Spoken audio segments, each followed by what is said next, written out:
Hello and welcome back to our podcast. My name is Dr. Alison Chiwara. I'm the CEO and founder of Human-Focused Ltd, a company that is truly dedicated to creating happier and healthier workplaces, workforces, and most importantly, communities and nations. I really want to welcome you back to the podcast from a completely different space and reminding one another that leadership isn't just about strategies and business plans. It's the spirit in which we lead. It's also a place where I feel that we can scale whatever legacies through soul that we have. And a place where we really find mindfulness. We are, of course, now in the second to last week before Christmas.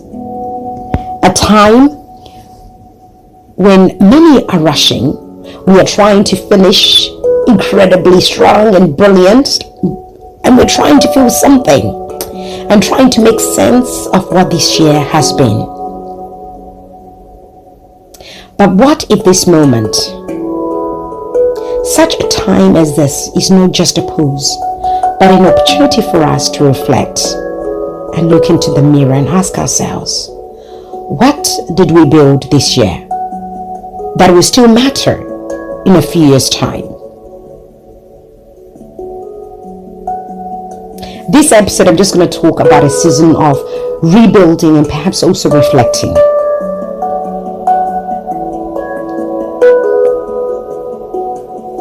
And asking ourselves, whose lives did we touch that we didn't have to?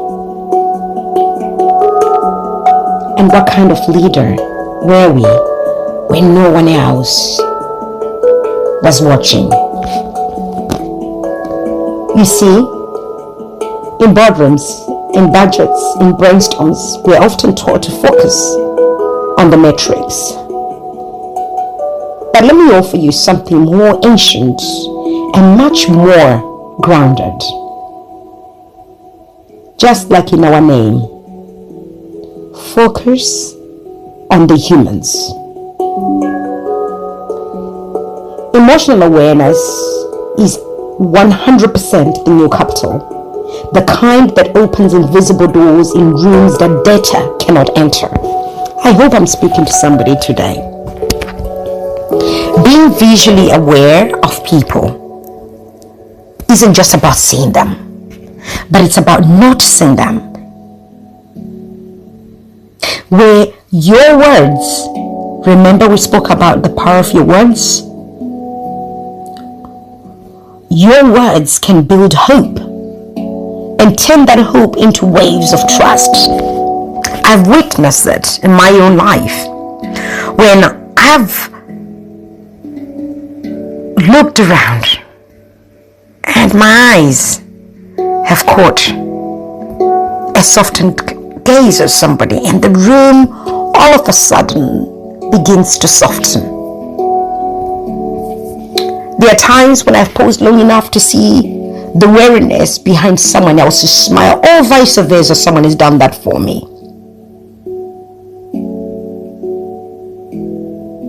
There are moments when I've noticed a solution emerge when we hadn't thought of it ourselves, because real leadership doesn't come from performance.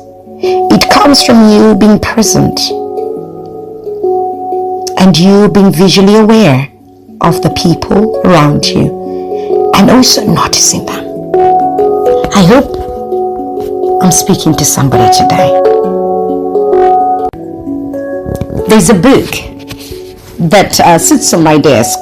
Perhaps always, if you ask Kobe or Lawrence, they'll tell you this. The Mary Porter's book, The Kindness Economy. To me, it's not just a business framework. It's a new way of being. It's a new way of doing business. Mary kind of talks about that the future of leadership isn't about extraction, but it's actually in ethics. Not in domination, but in actual the dignity in which you lead and place on others. Not in being the loudest either when there's a need for a voice to be heard, but being the most attuned. In fact, it's almost influenced how I move, how I choose partners that I work with, and how I see opportunity. It's shaped perhaps how I feel I lead. I might not always lead that way, but that's how I feel. And not just in scaling organizations, but in stewarding souls too. We are now in an economy where empathy, in a very, very surreal way, is a skill that every leader must have, where your character is becoming your credit line, and where your presence in a room is either healing or you're potentially harming. What leader are you? Which leader are you? We live in a world where some lead to be seen, but we also are called to lead so that we can see others and give others opportunity. Purity in leadership is about posture and positioning, and how you use that, not for perfection, but for alignment. It's choosing alignment over all other things. It's asking yourself, did I actually leave this room better than I found it? Did I actually honor the dignity of the weakest person that sat at that table today? Did I actually give more than I've taken back from the room? And sometimes, that purity won't be recognized always. And sometimes it may cost you even in a contract, but it will never cost you in terms of your character. And that's a trade you'll never regret, I promise you. You see, all of the things that we've been speaking about are also science-backed. You see, neurologically, people feel safest with leaders who are consistent, leaders who are sort of transparent to an extent and emotionally available, but most importantly, emotionally intelligent. And one may ask, why though? Because safety in leadership has this ability to magically build trust.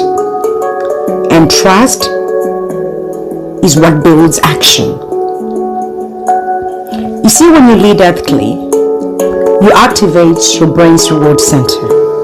And that feel good, dopamine, and oxytocin that we talk about doesn't just feel right. It becomes a biological invitation for others to flourish.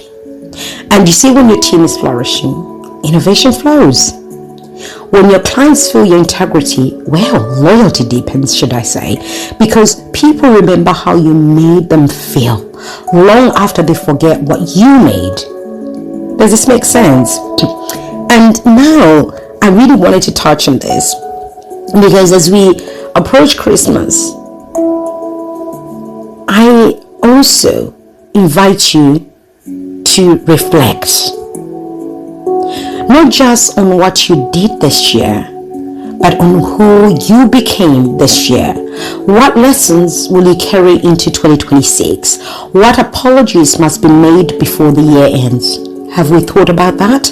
And what silent victories must be celebrated, even if they were seen by no one but you and God? You see, this is a holy season, not just for candles and all of the niceties, the presents, the Christmas trees, but it's really for you aligning yourself with who you're becoming and where you've been and where you're headed. And maybe that starts by just simply saying, I didn't get it all right this year, but I was true to myself. I might not have reached every goal, but I stayed good. I didn't have the biggest voice, but I listened with all of my heart. That too is important. My mother used to say quite a bit, a good name outlives wealth. Zita rakanaka runosara rakachengetedzwa kupfuura mari yako. She believed deeply that when your legacy was written in grand gestures, you were headed for something. But when it's not in grand gestures, but it was always how you made people feel in ordinary moments. When we build businesses that forget the soul, We build empires that crumble when crisis happens. But when we build with kindness, with quietness, with some dignity embedded in there, and with spiritual awareness, we build kingdoms and institutions that heal. Before the year closes, I want to invite you to write a thank you note to someone who led you with grace, even when you weren't easy to lead. There are some of us that are not easy to lead. I want to invite you to perhaps even host a pause meeting, 15 minutes of reflection with your team. Ask them, what are you proud of this year? What are you healing from that you want to share? You will be amazed at what those 15 minutes will do for the next 2026. Also, perhaps think around making, what should I call it, a leadership vow, maybe just one, just something like, next year, I will lead with more presence than pressure. Next year, I will lead with more heart than logic. But most importantly, I invite you to give yourself grace. You didn't fail in 2025. You grew. Even in silence, even in uncertainty, you grew.